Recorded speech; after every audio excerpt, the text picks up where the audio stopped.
Channel को subscribe करो पहले। हाँ जल्दी करो, मुझे पता है कि आप लोग नहीं करते, वीडियो देखते हो लेकिन सब्सक्राइब नहीं करते। लाल कलर का बटन नहीं से दबाओ, जल्दी दबाओ, जल्दी दबाओ, फिर मैं शुरू करूँ। दबा दो जल्दी, दबा दिया, घंटी में दबा देना।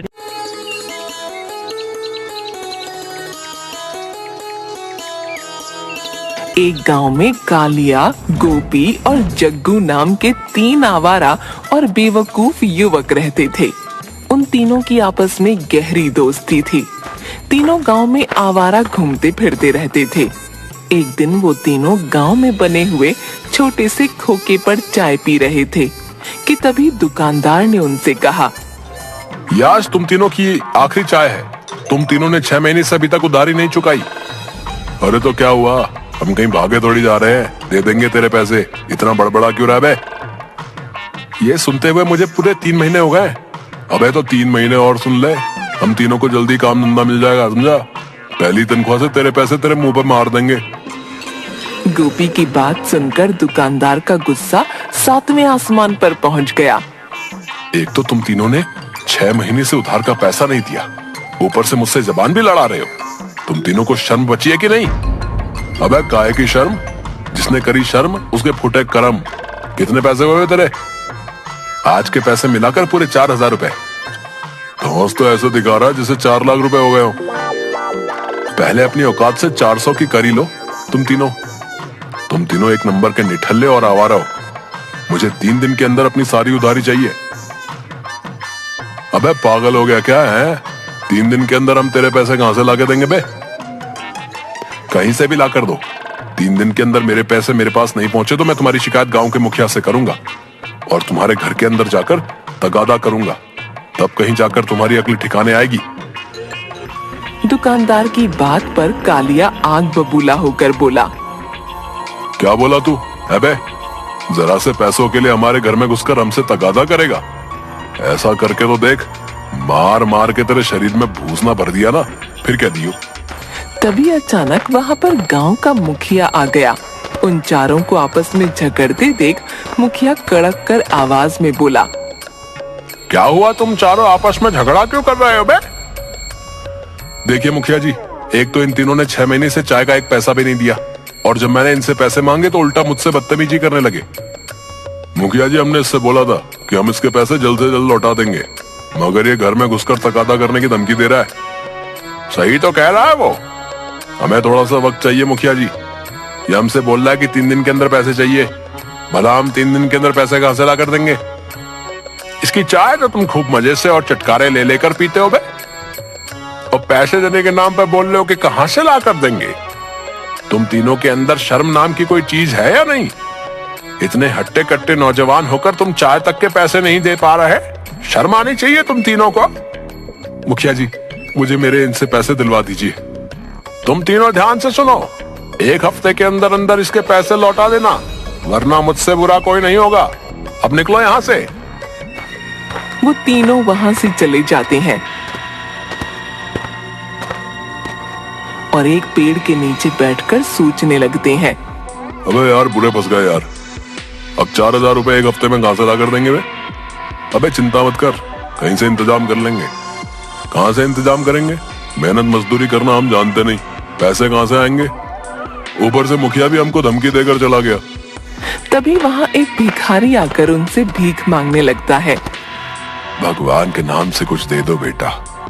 जाओ बाबा, माफ करो, भगवान के नाम पर कुछ दे दो, 1 रुपया ही दे दो। अरे हमारे पास एक फूटी कौड़ी भी नहीं है, बोलो ना, जाओ जाकर कहीं और से मांगो। उन तीनों की बात सुनकर भिखारी को गुस्सा आ जाता है। ऐसा लगता है जैसे कि तुम तीनों मुझसे भी ज्यादा गए गुजरे हो। ये लो, मेरी तरफ से 5 रुपया तुम रख लो। उसकी बात सुनकर वो तीनों गुस्से से आग बबूला हो जाते हैं। अबे तेरा दिमाग तो ठीक है बे? क्या तू हमें अपनी तरह भिखारी समझ रहा है बे? हाँ क्या? क्योंकि तुम्हारी हालत तो मुझसे भी ज्यादा बदतर दिखाई दे रही है। हम तीनों के पास कोई काम धंधा नहीं है, समझा? इसलिए हम यहाँ पर फालतू बैठे हैं। तुम तीनों के मतलब का बस एक ही काम है, तुम भी भीख मांगना शुरू कर दो। लेकिन याद रखना, तुम्हें कोई भीख भी नहीं देगा, क्योंकि भीख भी देखकर दी जाती है। और तुम तीनों तो हट्टे कट्टे मुस्तंडे हुए हो, लानत है तुम पर। ये कहकर भिखारी वहाँ से चला गया। अरे यार, अब तो भिखारी भी हम लोगों के मुंह पर भला बुरा बोलकर जाने लग गए वे, और ऊपर से हमें भीख मांगने की सलाह देकर गया है। जग्गू उन दोनों की बात सुनकर कुछ सोचकर बोला। वैसे कुछ गलत बोलकर नहीं गया, काम बुरा नहीं है। अबे तू पागल हो गया क्या? तू ये कहना चाहता है कि हम सभी भीख मांगे? गांव में हमारी रही सही नाक भी कट जाएगी। तो मैं कब कह रहा हूँ कि गांव में भीख मांगेंगे, दूसरे गांव में जाकर मांगेंगे। मैंने सुना है कि ये भिखारी एक दिन में बहुत कमा लेते हैं। नहीं नहीं, ये काम नहीं करना। मेरी बात तो सुन, सिर्फ एक हफ्ते की बात है। एक हफ्ते में इतने तो हम लोग भी पैसे भीख मांगकर जमा कर ही लेंगे कि उस चाय के दुकानदार की उधारी चुका दें, और बोल देंगे कि हम तीनों बाहर बहुत मेहनत मजदूरी करके ये पैसे जमा करके लेकर आए हैं। इससे हमारा गांव में भी नाम हो जाएगा और कोई हमें निठल्ला और निकम्मा भी नहीं कहेगा। जग्गू की बात सुनकर गोपी और कालिया की आंखों में चमक आ गई। लेकिन यार, हम तीनों को भीख देगा कौन? जब हमसे कोई भीख मांगने आता है तो हम उससे खुद बोल देते हैं कि कोई काम धंधा नहीं कर सकता क्या? इसका भी उपाय है मेरे पास। कैसा उपाय?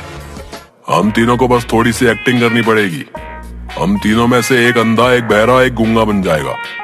उसके बाद हम तीनों का काम आसान, लोग हम पर तरस खाकर आसानी से भीख भी दे देंगे। समझे?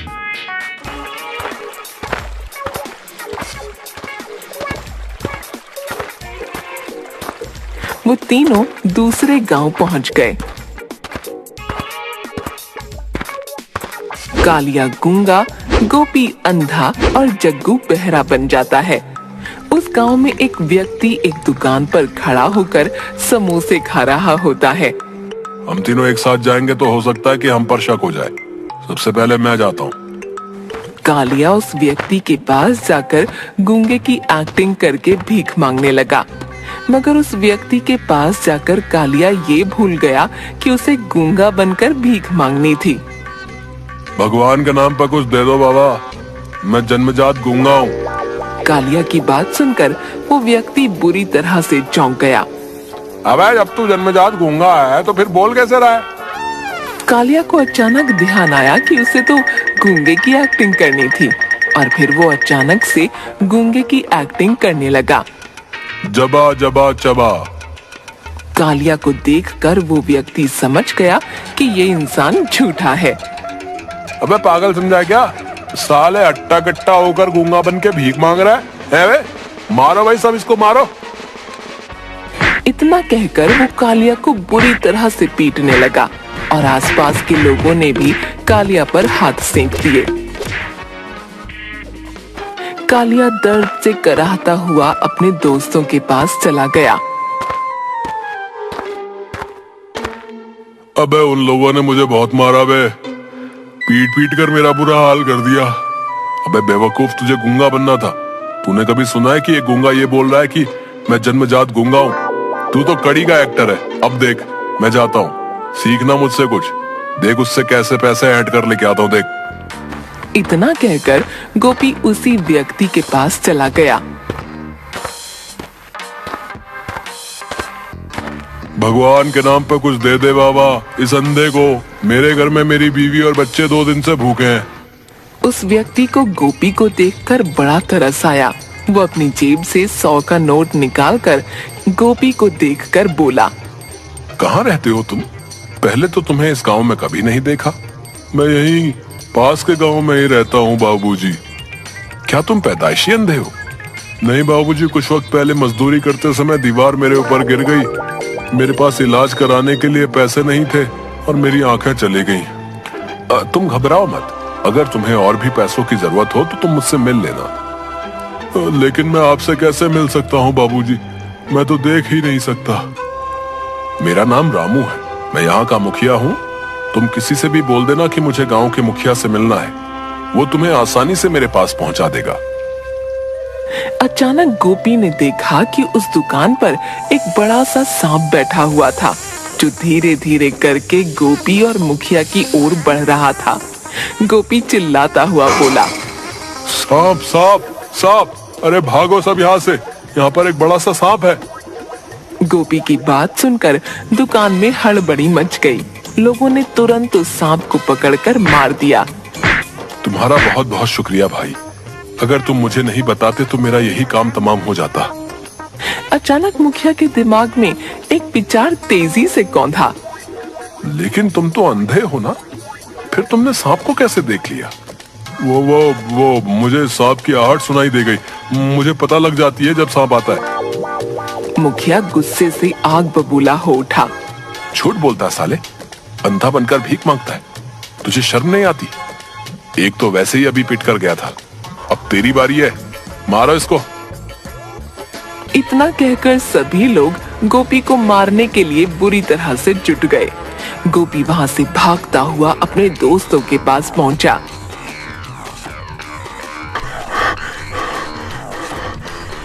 तू तो बड़ी बड़ी डींगे आंग कर गया था, आ गया मार खाकर। अरे यार, एक्टिंग तो मैंने सही की थी, लेकिन बोलना मेरी मजबूरी थी। अगर नहीं बताता तो वो सांप मुझे भी डस सकता था। तभी जग्गू गुस्से में बोला, अरे तुम दोनों किसी काम के नहीं हो। तुम दोनों कुत्ते की तरह मार खाकर आ गए। तुमसे तो ठीक से एक्टिंग भी नहीं होती। तू तो बहुत 30 मार खाए ना। सलमान खान के बाद तो तेरी एक्टिंग का ही नंबर आता है। अब तुम दोनों ध्यान से देखना बे, किस तरह मैं उस गांव के मुखिया को बेवकूफ बनाता हूँ, समझे? रहने दे भाई, मुझे लगता है कि हमें ठिकाना बदल लेना चाहिए। कहीं तू भी अगर पकड़ा गया तो लेने के देने पड़ जाएंगे। मैं तुम लोगों की तरह बेवकूफ नहीं हूँ, बहुत फिल्में देखी है मैंने। मुझे लगता है कालिया सही कह रहा जग्गू। आज अगर मुंबई चला जाऊंगा तो बड़े से बड़ा रोल मुझे मेरी शक्ल देखकर ही मिल जाएगा, समझे? जाने दे भाई, जाने दे इसको, जाने दे। जा भाई जा। जग्गू बहरा बनकर उसी मुखिया के पास गया। ईश्वर के नाम पे कुछ दे दो बाबा। अभी 2 लोग यहाँ से पिट कर गए। पता नहीं क्यों मुझे तुझ पर भी शक हो रहा है कि तू भी उन्हीं का साथी है। मगर जग्गू उसकी बात पर कुछ नहीं बोला। अबे बहरा है क्या? जग्गू खामोश रहा। भगवान के नाम पर इस बहरे को कुछ दे दो बाबा। समझ गया, जब तू मेरी बात सुनी नहीं रहा था तो इसका मतलब वास्तव में तू बहरा है। मुखिया वही 100 का नोट निकालकर जग्गू को देने लगा कि अचानक दूसरा भिखारी मुखिया के सामने आकर खड़ा हो गया। भगवान के नाम पर कुछ दे दे बाबा। मुखिया उस भिखारी को भी कुछ पैसे देने लगा। तभी उस भिखारी की नजर जग्गू पर पड़ी। वो वही भिखारी था जो कुछ देर पहले उन तीनों दोस्तों को मिला था। मुखिया ने उस भिखारी को देखकर कहा, तू तो यहाँ पर बरसों से भीख मांग रहा है, ले तेरा एक और साथी आ गया। मुखिया की बात सुनकर भिखारी चौंक गया। कौन सा साथी? मैं तो अकेला हूँ। अरे ये देख, ये दूसरा भिखारी है। बेचारा बहरा है, सुन नहीं सकता। पागल हो गए हो क्या मुखिया जी? ये कोई बहरा वहरा नहीं है, ये दूसरे गांव का रहने वाला है। इसके साथ इसके दूसरे निकम्मे साथी भी होंगे जो इसी तरह बिल्कुल हट्टे कट्टे हैं। उस भिखारी की बात सुनकर मुखिया गुस्से से आग बबूला हो गया और उसने एक चांटा जग्गू के कान पर जड़ दिया। इसका मतलब तू भी धोखेबाज है। भिखारी की बात पर जग्गू का गुस्सा भी आसमान पर पहुंच गया। गुस्से में वो ये भी भूल गया कि उसे यहाँ पर बहरे की एक्टिंग करनी थी। झूठ बोल रहा है ये भिखारी। आप किसी से भी पूछ लो, मैं जन्मजात बहरा हूँ। अगर तू जन्मजात बहरा है तो फिर तूने इस भिखारी की बातें कैसे सुन ली बे? मुखिया की बात सुनकर जग्गू वहाँ से भागने लगा। मुखिया ने चिल्लाकर सभी से कहा, पकड़ो इस नौटंकीबाज को, जरूरी अपने उन 2 साथियों की ओर भाग रहा होगा। जग्गू भागते हुए अपने दोस्तों के पास पहुंच गया, लेकिन उसके पीछे पीछे सभी गांव वाले पहुंच गए। यही है वो तीनों नौटंकीबाज जो भीख मांगने की एक्टिंग कर रहे हैं। इन लोगों की वजह से ही बेचारे जो असली भिखारी होते हैं उन्हें भी भीख नहीं मिल पाती। मारो इन सबको, मारो मारो। सभी गांव वालों ने उन तीनों को पीट पीट कर उनका बुरा हाल कर दिया। वो तीनों फटे हुए कपड़े लेकर अपने गांव वापस आ गए। भाई कल से मजदूरी पर चलेंगे हम तीनों, आए नहीं तो 1 हफ्ते बाद हम अपने ही गांव में मुखिया के हाथों भी पिटेंगे भाई। तू सही कहता है यार, आए तुम दोनों की बात सही है। हम तीनों को अब कोई काम धंधा ढूंढ लेना चाहिए। अयो। इसके बाद वो लोग सुधर गए और मेहनत से काम